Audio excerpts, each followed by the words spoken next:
좋은 날입니다. 성령님께서 오늘도 여러분의 심령 가운데 은혜와 평강으로 함께 해주시기를 주님의 이름으로 축복합니다. 오늘은 에스라서 7장 1절부터 10절까지의 말씀을 통해서 여러분과 함께 은혜를 받기를 원합니다. 에스라서의 구조를 아는 것이 필요하다고 서론에서 말씀드렸습니다. 에스라서는 크게 두 단락으로 구분할 수가 있는데 1장부터 6장까지 그리고 7장부터 10장까지의 말씀으로 나누어 볼 수가 있습니다. 왜냐하면 1장부터 6장까지는 스룹바벨의 지도하에 바벨론에서 1차 포로 귀환 자들이 돌아왔고 그들이 성전 건축을 하는 일에 대한 이야기가 기록된 것이 1장부터 6장까지였습니다. 이것이 주전 538년에 포로에서 돌아와서 520년경에 비로소 성전 건축을 본격적으로 시작하고 주전 516년에 성전 건축을 마친 일까지 기록하는 것이 이 에스라서 1장부터 6장까지의 내용입니다. 7장부터 10장까지에서는 다른 이야기가 나옵니다. 왜 다른 이야기냐? 이것은 2차 포로 귀환, 바벨론에서 2차 포로 귀환 자들이 에스라를 영도자로 해서 이스라엘 땅에 돌아와서 모세의 율법, 토라를 백성들의 삶 가운데 뿌리내린 일을 이야기하고 있는 것이 바로 오늘 7장부터 시작되어서 10장까지의 내용이기 때문입니다. 그래서 에스라서 7장 1절에 보면 이 일 후 바사왕 아닥사스다가 위에 있을 때 에스라라는 자가 있으니 하면서 에스라의 족보 이야기가 쭉 나오고 에스라가 2차 포로 귀환 자들을 데리고 이스라엘로 돌아오는 이야기가 여기에 나오고 있습니다. 여기서 7장 1절에서 이 일 후에라고 하는 이 일 후는 언제일까요? 성전을 재건한 제2성전 스룹바벨을 지도자로 해서 제2성전을 짓고 난 후에 이런 일이 있었다. 그러면 이 일 후에 일어난 그 시간 간격이 얼마나 될까요? 이 일, 성전이 재건되어진 것은 주전 516년이었습니다. 다리오 왕 6년 때의 일입니다. 그런데 오늘 본문에 보니까 아닥사스다가 왕으로 있을 때 제7년째라는 이야기가 나오죠. 어디에 나오나요? 7절에 아닥사스다 왕 제7년에 에스라가 제사장들과 이스라엘 사람들과 레위 사람과 노래하는 자들과 문지기들과 느디님 사람들을 데리고 예루살렘에 올라왔더라 하는 이야기가 기록되어 있습니다. 자, 그러니까 아닥사스 왕 7년은 언제냐? BC 458년, 주전 458년이니까 성전 재건을 마친 516년부터 지금 2차 포로 귀환자가 에스라의 지도하에 돌아오는 이 기간이 BC 458년이니까 벌써 58년의 세월이 지났다는 것입니다. 58년 뒤의 이야기를 지금 기록하고 있습니다. 왜 그럴까요? 중간에 무슨 일이 있을까요? 생략하고 있습니다. 왜냐하면 지금 1장부터 6장까지는 스룹바벨의 영도하에 성전 건축하는 이야기가 중요했고 그 다음 7장부터 10장까지에서는 에스라의 영도하에 이스라엘 백성들이 2차 귀환자들이 돌아와서 유대인들에게 토라, 하나님의 율법의 말씀 혹은 말씀 운동을 일으키는 것이 가장 중요하다는 것을 말하고 있기 때문입니다. 그리고 나서 느헤미야서 1장부터 느헤미야서 전체의 이야기는 느헤미야를 중심으로 예루살렘의 성벽을 어떻게 쌓았는가 하는 것이 BC 444년에 시작된 것을 기록하고 있기 때문에 이 오늘 본문의 말씀은 사실은 58년의 시간차, 성전 재건부터 에스라가 율법을 가르치기 위해서 예루살렘에 들어온 이 기간 차이가 58년이나 된다는 것입니다. 그 기간이 무슨 일이 일어난지 여러분 아십니까?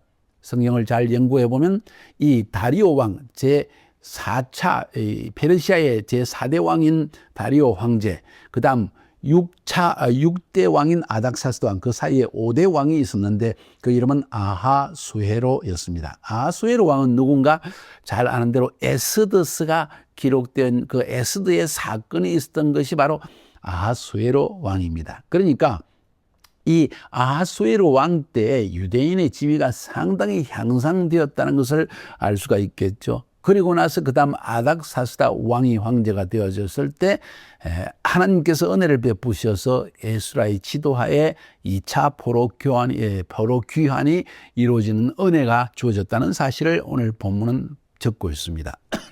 자, 그러면서 죄송합니다. 본문에서 굉장히 중요한 몇 가지 이야기만 한번 나누어 보고 이 본문을 통해서 우리가 얻게 되는 굉장히 큰 교훈이 뭔지를 살펴보도록 합시다. 자, 7장 1절에서 2일 후라는 것은 바로 58년의 세월이 지나고 난 다음에 그 이후에 일어난 일이 뭐냐? 7절에 아닥사스도 왕 7년, 그러니까 BC 458년에 에스라가 백성들을 거느리고 2차 포로 귀환을 했는데 그 에스라는 누군가? 1장부터 6장까지 쭉 기록되어 있는데 보니까 이 사람은 대제사장 아론의 16대 손이었더라 하고 적혀 있습니다. 정확하게 16대 손인가? 그건 아닙니다.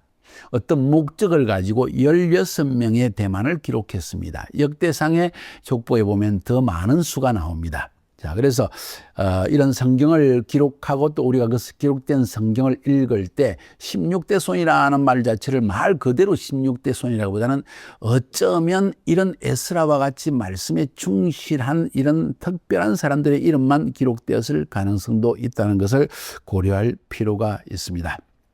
자, 그러면서 9절에 보니까 에스라가 올라갈 때가 왕의 7년 5월이라고 했고 9절에 보니까 정월 초하루, 그럼 이스라엘 완력으로 정월은 아빕월 혹은 니산월, 기억하시죠? 그것은 6월절 행사가 있던 때였습니다. 그때 바벨론에서 길을 떠났고 마치 제2의 출애굽이 일어났다는 사실을 지금 말하고 있는 것입니다. 하나님의 선하신 도우심을 힘입어 5월 초하루에 예루살렘에 이르니가, 그러니까 4개월 만에 1월 1일에 출발해서 5월 1일에 도착했으니까 정확하게 4개월 만에 도착했다. 바벨론에서 예루살렘까지의 거리는 약 1500km로 대략 계산을 합니다. 걸어서 오게 될 경우에 1500km를 4개월 만에 왔다고 한다면 이것은 거의 하루에 16km씩을 도보로 걸었다는 것입니다. 한 2만 보 정도를 걸었다는 것입니다. 상당히 힘든 거리였을 것입니다. 중간에 강도도 있을 것이고 많은 어려움이 있었겠지만 주님의 도우심으로 그들은 잘 도착할 수 있었다는 이야기를 합니다. 자, 하나님의 선한 손의 도우심을 입어서 예루살렘에 이르니라. 그리고 10절에 보니까 왜냐하면 히브리 원문에 보면 히브리 말로 키 하는 거 왜냐하면 원인을 설명해 줍니다. 왜냐하면 이 말이 굉장히 중요합니다. 오늘 7장 1절부터 10절까지에서 여러분에게 꼭 전하고 싶은 핵심적인 내용은 바로 10절에 있습니다. 왜냐하면 우리 한국 성경에는 이 왜냐하면의 말이 생략되어 있지만 히브리 말로 키라는 거죠. 왜냐하면 에스라가 여호와의 율법을 연구하여 준행하며 율례와 규례를 이스라엘에게 가르치기로 결심하였기 때문이다 하고 성경은 이유를 설명해 주고 있습니다. 하나님의 선한 도우심의 손길이 왜 있었는가? 1500km를 4개월 동안 이 많은 사람들이 이동하는 동안에 주님의 도우심이 있었던 이유는 무엇인가? 왜냐하면 에스라 한 사람 때문이다. 에스라가 어떤 사람이었기 때문에, 그 사람이 높은 지위에 있었기 때문에, 단순히 그가 아론의 16대 손이기 때문에 그건 아니라는 거예요. 에스라에게 중요한 마음의 결심이 있었다는 것입니다. 어떤 결심입니까? 3가지의 결심이 있었다는 것입니다. 첫 번째, 연구하고, 두 번째, 준행하고, 세 번째, 가르치기로 결심하였기 때문입니다. 성경을 스스로 연구해야 되겠다는 결단을 했다는 것입니다. 왜? 하나님의 말씀만이 하나님을 알게 하는 길이요, 하나님의 인간을 향한 뜻을 알게 하는 것이 하나님의 말씀이기 때문에 말씀을 연구하기로 결심했고, 두 번째로 그 말씀을 머리에만 담는 연구가 아니라 실제로 삶에 그대로 행하는 준행하기로 결심했기 때문이고, 더 중요한 건 세 번째로 이스라엘 백성들에게 그것을 가르치기로 결심했기 때문에 하나님께서 이 에스라를 도우셨다. 자, 여기서 잠깐 멈추어 봅시다. 아니, 지금 에스라는 사람이 당연히 하나님 말씀을 연구하고 그 말씀을 지키고 가르치는 게 당연하다고 생각할 수 있지 않겠는가 하고 쉽게 생각할 수 있습니다. 그러나 다시 한번 깊이 생각해 봅시다. 지금 이 일 후에라고 7장 1절에 말하는 것은 성전을 건축하고 난 후에 하나님이 이렇게 율법을 연구하고 준행하고 가르치려는 사람을 제2차 포로 귀환자 중에 보냈다는 이야기를 하고 있습니다. 그러니까 하나님께서 바벨론 포로의 제2차 귀환자들을 이스라엘 땅으로 돌려보는 중요한 이유를 설명하고 있는 것입니다. 그것은 율법의 말씀을 배우고 준행하고 가르치는 이 일을 위해서 하나님께서 에스라라는 사람을 일으켰다는 사실을 인식하지 않습니까? 굉장히 중요한 인성입니다. 여기서 잠깐 멈추어 봅시다. 에스라는 누구입니까? 대제사장의 후손입니다. 제사장 집안입니다. 제사장이 하는 일이 뭘까요? 성전에서 하나님께 제사를 지내는 것이 가장 중요한 일입니다. 하나님께 드리는 성전 제사는 오늘날로 말하면 예배라고 말할 수가 있습니다. 하나님과 인간 사이에 이러한 교제를 이루어내는 것이 제사장의 중요한 역할이었습니다. 자, 그런데 여기서 볼 수 있는 것은 무엇인가 하니 대제사장의 가장 중요한 역할은 성전 제사였습니다. 예배라는 것입니다. 예배가 우리 삶에 얼마나 중요합니까? 예배의 회복을 위해서 얼마나 오늘날 교회들이 수고하고 있습니까? 그런데 수많은 예배의 계획을 위해서 애를 쓰고 예배를 새롭게 만들고 예배를 하나님의 임재 가운데 들어가게 아무리 애를 써도 말씀이 없으면 예배는 형식화되어지고 의식화되어지고 종교화되어질 수 있다는 것을 말하는 것은 아닐까요? 저는 그렇게 생각합니다. 왜 하나님께서 이미 예루살렘의 스룹바벨의 영도하에 이미 성전이 세워졌습니다. 성전이 세워졌으면 이스라엘 백성들의 삶의 중심이 세워졌으니까 이제 이스라엘은 회복되지 않겠는가? 아니라는 것입니다. 에스라를 중심으로 이 율법 선생들을 보내게 되어졌을 때 이스라엘의 상황은 형편없었습니다. 성전은 세워졌지만은 그 당시에 활약했던 말라기 선지자의 글을 살펴보면 제사장들도 율법을 등한시했기 때문에 예배도 엉망이 되어졌다는 사실을 성경은 말라기 선지자를 통해서 이야기하고 있는데 그 말라기 선지자가 활동한 기간이 바로 에스라가 이 예루살렘에 가서 말씀을 전하던 그 기간이었다는 사실을 알 필요가 있습니다. 제사장, 그의 중요한 역할은 제사를 지내는 것, 성전 제사를 담당하는 자, 예배를 담당하는 자였는데 그것만으로 되지 않았다. 왜? 기초가 없었기 때문이다. 무슨 기초인가? 말씀의 기초라는 것입니다. 그래서 하나님은 바로 대제사장의 역할을 바꾸시는 모습을 볼 수 있습니다. 여기 에스라의 족보에 대해서 이야기할 때 에스라는 대제사장 집안의 후손이었다고 했습니다. 적법한 후손이라는 거예요. 그러니까 그는 성전 제사를 담당하는 자요, 성전 제사를 회복하는 일에 쓰임 받을 줄 알았는데 스룹바벨에 의해서 성전이 제2성전이 세워졌으니까 이제 에스라를 보내서 아론의 16대 선을 통해서 제사를 부활시키는가 했더니 그것이 아니라 말씀의 부활을 가져왔다. 대제사장의 중요한 역할은 성전제사였는데 이제 대제사장의 역할이 성전제사에서 지금 변화되는 것을 봅니다. 뭡니까? 말씀을 가르치라. 주로 율법의 말씀을 가르치는 것은 레위인들의 역할이었는데 제사장의 역할로 변화되는 모습을 여기서 볼 수 있지 않을까요? 왜 그렇게 되었습니까? 우리가 예배의 개혁, 하나님의 임재를 가져오는 예배를 아무리 수고하고 애를 쓴다 할지라도 말씀의 기초가 쌓여있지 않으면 우리의 예배는 형식화되어지고 의식화되어지고 종교화되어져서 크리스찬들조차 아주 무지몽매한 그러한 종교 생활을 할 수 있다는 것을 말해주는 것은 아닐까요?